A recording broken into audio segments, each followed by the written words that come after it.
Hello,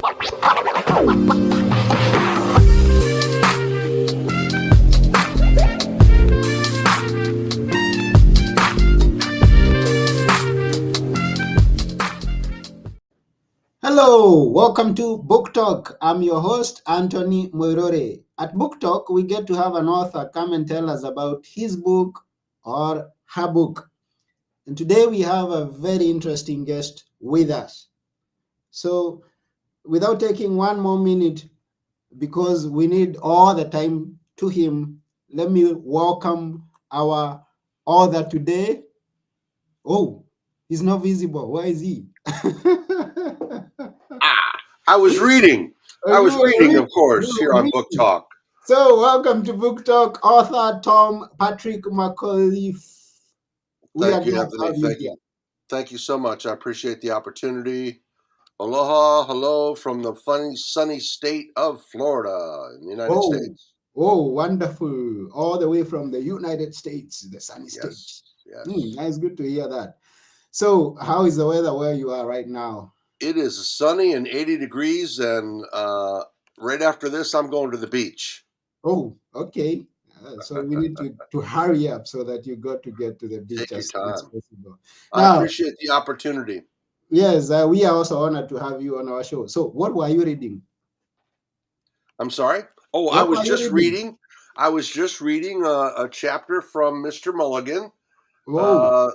The ebook has just come out on Amazon and everywhere, and the print book, which will come out the end of this month.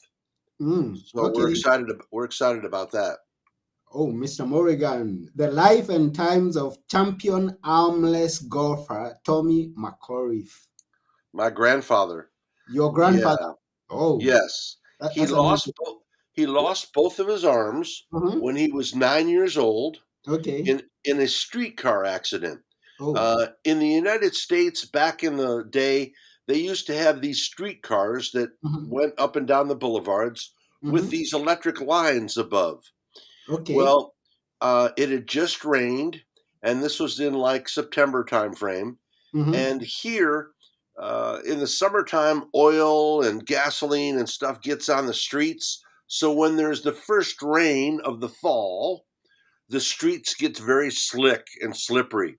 And he fell with both of his arms across the tracks. And before they could get him, a streetcar came by and cut off his arms right at the shoulder. Whoa. He then, over the years, taught himself how to live, how to play par golf, how to type. We have another book that's coming out next month called No Handicaps, and it is basically him talking about using the power of the mind to overcome handicaps. And what's really amazing is it's 120 pages, and he typed each word one key at a time with a pencil in his mouth. Whoa. Like that. Whoa. 120 pages. That's almost 20,000 words. Whoa. One key at a time. Whoa. I can't even imagine how that happened. Me either. So the both of the books are his books. Well, no, Mr. Mulligan is my book. I wrote about his life story, and No Handicaps is his book that I edited for him. Okay. So here he is past, 30 years ago in 1967, and now he is a published author. Oh. Amazing. So his dream lives on. It does. It does. And now, when you tell us about him losing both his hands, I mean, I kind of like looking at things in a positive way, such that he may have lost his hands, but he was at the risk of losing his life. So I am sure he was grateful at that point. And in fact, there were people in the family and doctors at the hospital that basically were not looking forward to it, but thought that he would be better off if he had passed away. A lot of people had thought that he would just be wind up selling pencils on the corner as a handicapped person. Mm-hmm. And the one thing that came across to me as a young man, as his grandson, was he just got mad. Mm-hmm. He got mad. He said to himself, "How dare they think that I can't be a productive member of society and a good man and make a living for my family and have a family and do all the things that regular people do? Mm-hmm. How dare they think that I can't do that?" And he was not going to have it. He was not going to take no for an answer. Mm. Must have been a very strong man, your grandfather. He was, but the other thing that kind of came through when we were writing this book was that his generation had a real hard time with affection, Mm-hmm. with showing affection to the Yeah. kids. And Grandpa Tommy was no different. He was a very demanding man. He demanded a lot of himself, and he demanded a lot of the people around him. Okay. Um, just imagine what it takes from a mental standpoint, to be able to learn how to shoot near par golf, learn how to type, learn how to pick up a phone. He would pick up a phone with his shoulder, kind of like that, Mm-hmm. and do all the things that he was able to do, just like anybody else. Mm. And coming to think of it, when you mentioned that he passed on in the 60s, and I imagine that you got him. It's not stories that you're being told. You had a chance to meet him and Thank God. experience some time with him. How long? I mean, how old were you? I mean, by Well, let's that time, see. what Um, were the experiences? 67. I was 10 years old, Okay. and I have real vivid memories of going to his house in Northwest Detroit. Um, and his office was just like a playground. Uh, Old Amish wooden desks, old chairs that spin around in a circle. Um, and I was really kind of his special grandson, so I felt very fortunate. Wonderful. And then he chose to play golf. What's his story about this? Well, he was a caddy before the accident, Oh, okay. and even afterwards, he taught himself how to caddy, and used to caddy there 5, 6 nights or days a week. Would go to school and then come home, and then walk across. The golf course was just like 2 blocks away from his house. So he did a lot of time caddying. And then the caddies had their own little golf course that they could practice on. And he finally got the courage to, and he was all about courage. He finally got up the courage to play a round of golf, and indeed won the caddy golf competition 2 years in a row. He basically used to take the shaft of the club and put it underneath his chin and his shoulder like this, Mm-hmm. and use his whole body to swing the club and hit the ball down the fairway. He wasn't very long on the fairway. Didn't put the ball down a whole maybe 150 yards, but he was very accurate. His balls went straight down the fairway, Mm-hmm. which for any golfer, I'm a new golfer myself, and the slice is a horrible curse. Mm. Um, but he would shoot that ball straight down the fairway. But on the greens, when he got the ball up on the greens, he was deadly. Mm-hmm. He really put that ball in the hole, um, and uh, and shot, like I say, near par golf 92. Played with Arnold Palmer, Walter Hagen, Bobby Jones. Golf back then was much bigger than it is now. Yeah. Uh, I mean, he would tell me and show me pictures of nighttime golf exhibitions where people, it was all under spotlights, and it was almost like a rock concert. Mm-hmm. People would come from miles around, and they would play golf under the spotlights with a glow in the dark golf ball, and it was quite the thing. Mm. So he got to play with some of the famous people back then. As you mentioned, the names, I may not know them, and maybe the listeners may not know them, but I want to imagine, because you mentioned you mentioned them with passion. They must have been some great names back then. Yes, they were. They golf, like I say, back in the 30s, really started to come into its own. Mm-hmm. The other big change was metal shafts as opposed to wooden shafts.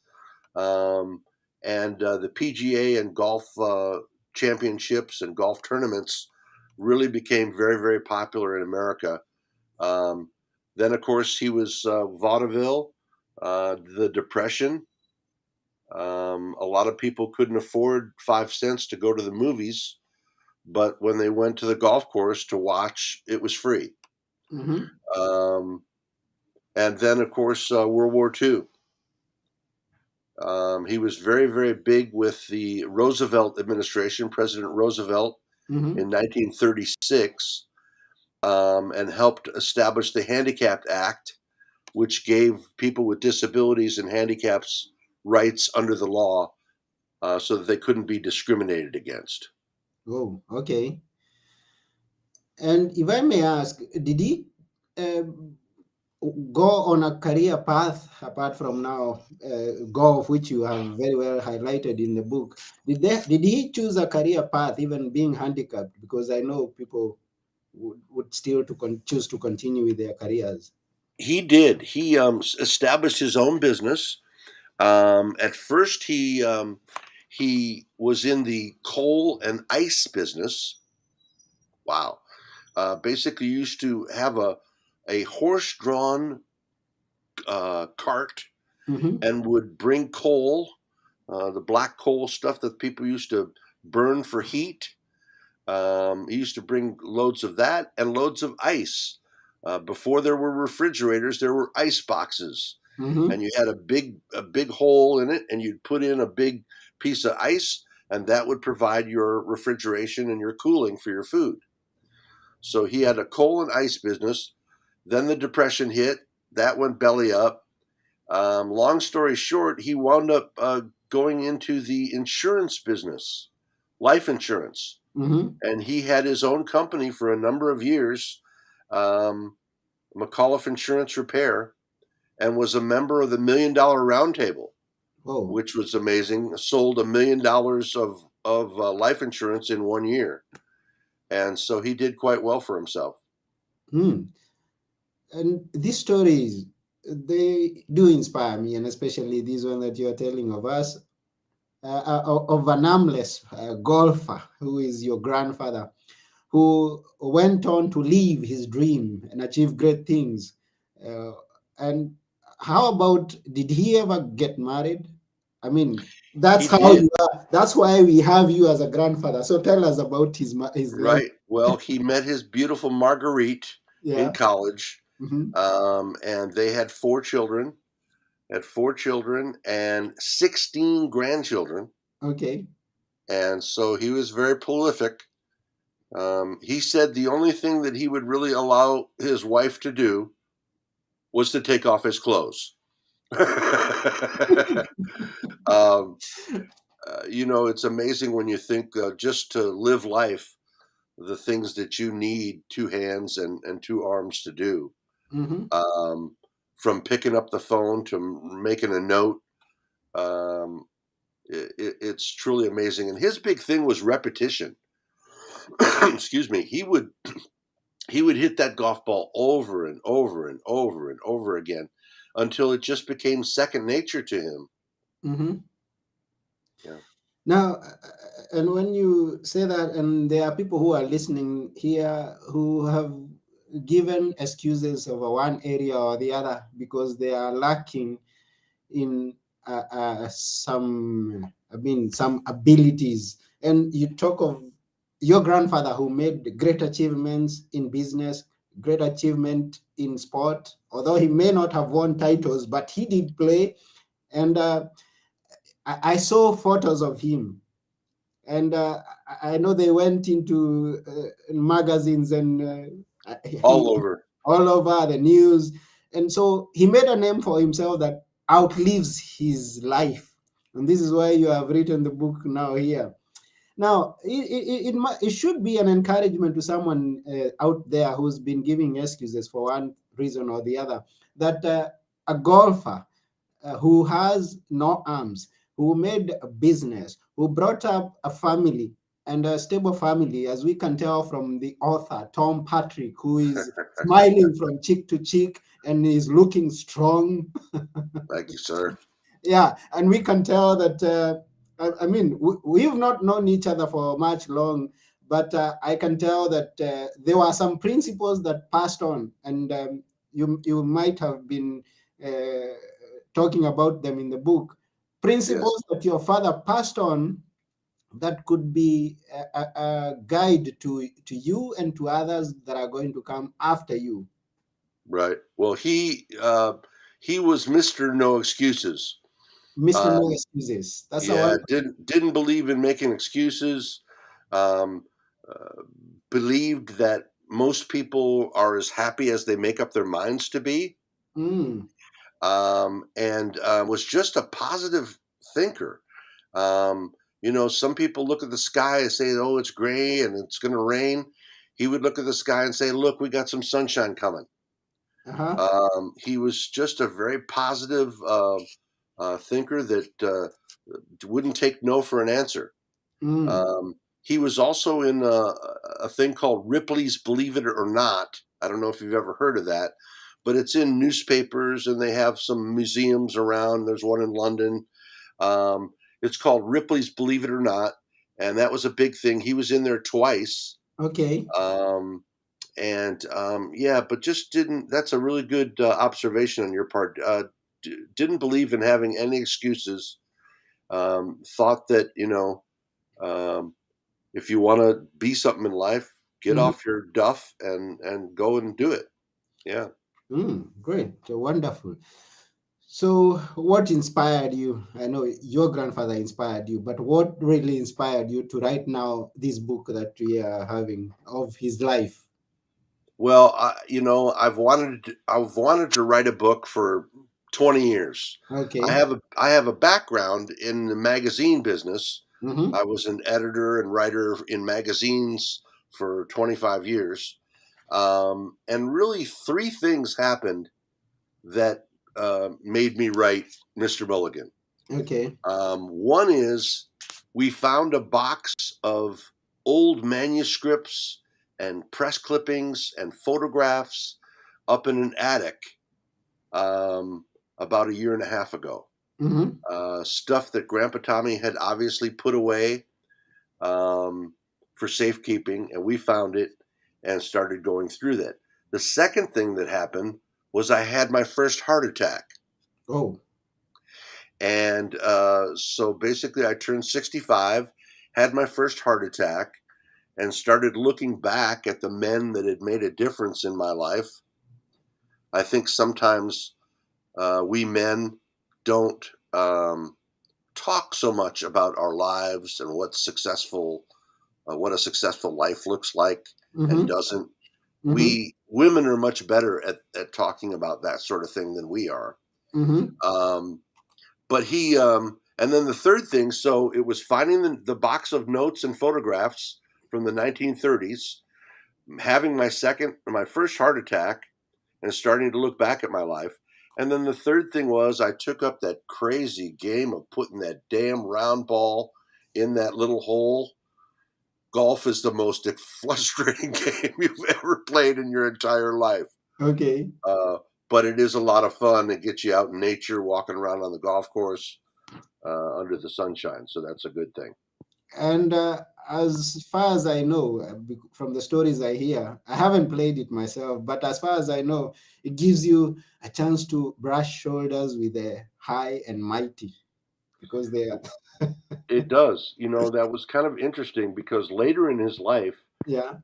during the Roosevelt administration with President Roosevelt, Tommy McAuliffe was very instrumental in helping write new laws to protect the handicap. You mentioned that. Yes, Uh-huh. and he testified before Congress. And interesting that you mentioned that because a lot of times these politicians would never talk to a lobbyist or something like that. They Yeah. would never be alone with a lobbyist, Mm-hmm. but they would meet with Tommy and talk golf, and then Tommy on the back nine would talk about policy.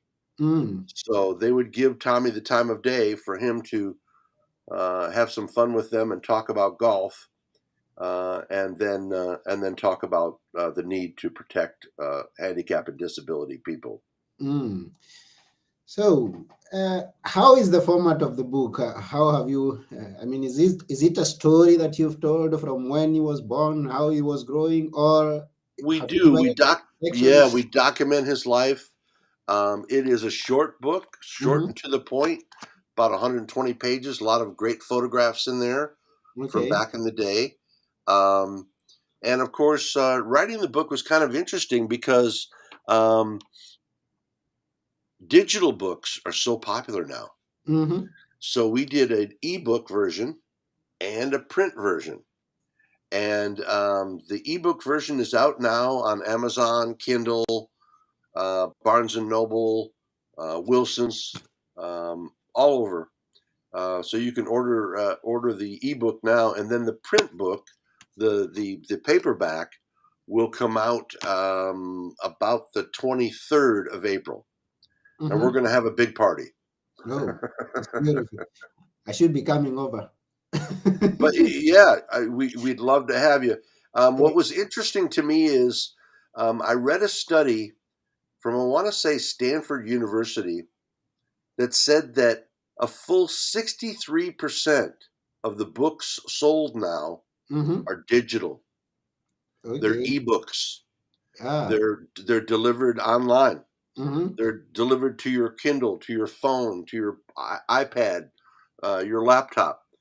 Um, I'm not sure how I feel about that. I Part of mean, me says part of me says that's good. We're not killing as many trees, yeah. but the other old school part of me says, there's something about having a book in your hand, um, a physical book. There's just something that, and of course, the young people today. I was in the bookstore the other day and saw a little 7-year-old girl pointing to a big stack of books and saying, "Mommy, what are those?" They don't know what books are. They don't know them. They've been born with a cell phone in their hand. What usually happens is that, as they say, change is the only constant. So we're gonna embrace the change as it's happening, even though the print books are not going to be extinct in a while. They're still going to be here with us. That's what I believe. So it's good to have both of them. And now, since you say that the ebook is live on Amazon, and which is the easiest way to find it? Do we search for the name, or do you give us a website that they can easily find? Oh, well, certainly you can go to my website, sign up for my newsletter. I've got 3 more books coming out in the next year or so, and Okay. that is www.author Tom McAuliffe. Author Tom McAuliffe, McAuliffe, authortommcauliffe.com. You can find information on my books. You can find them on Amazon, of course. That's the big place now. Mm-hmm. Um, and we have, like I say, the ebook out now. The print book is coming. We Yeah. have Grandpa Tommy's book, No Handicaps, which is a little bit more technical. No Handicaps really goes into some of the mental aspects of overcoming your handicap and having a positive mental attitude. And that book will come out on the 13th of April. Mm-hmm. Um, and then, of course, the print book. And then coming up in June, I'll have another new book called Nuts. Nuts. Uh, yes, my other grandfather was General Anthony McAuliffe Oh, he was Anthony. in World War II. Yeah. Um, Basically, the Germans had the new Panzer tank, and had surrounded a city called Bastogne in Belgium. Okay. And the Germans sent a messenger to the Allied High Command saying, surrender or we're going to level the town. Mm. Well, the general said, nuts. And before they could stop him, the German messenger hopped on his motorcycle and took Yeah. off to the German high command with the message of nuts. It took the Germans 3 days to figure out what nuts means. And during those 3 days, George Patton and the Third Army broke through and saved the town. Uh-huh. So as you can see, I come from a long line of characters, Irish characters. You sure do. It will be a wonderful read when it comes out. So we are going to share that website at some point on the Appreciate videos it. that we are live now. People are watching. Thank you very much, all those who are watching. We want to appreciate you.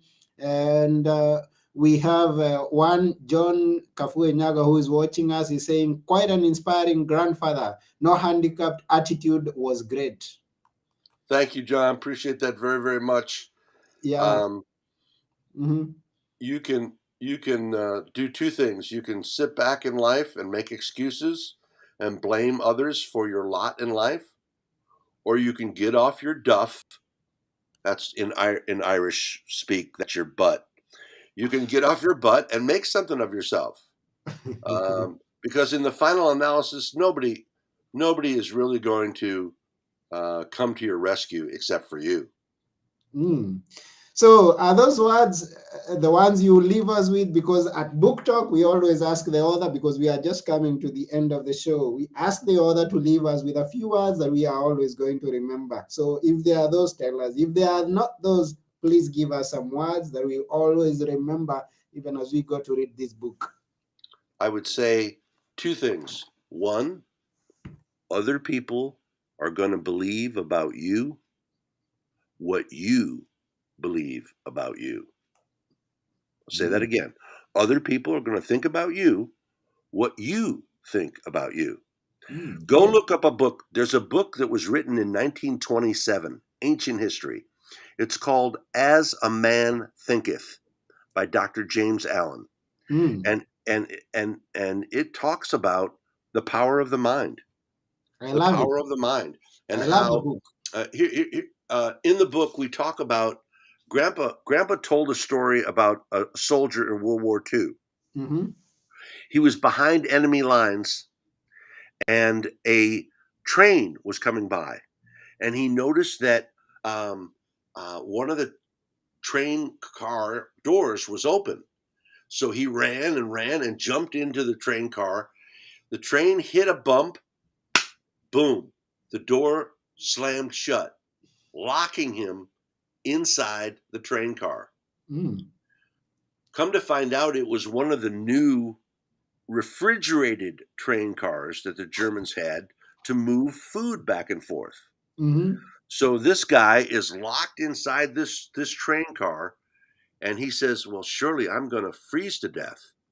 This is a refrigerated car." So he Mm-hmm. finds a piece of coal and starts writing out an epitaph to his wife, saying, "Honey, I'm locked inside this train car. I'm gonna surely pass away.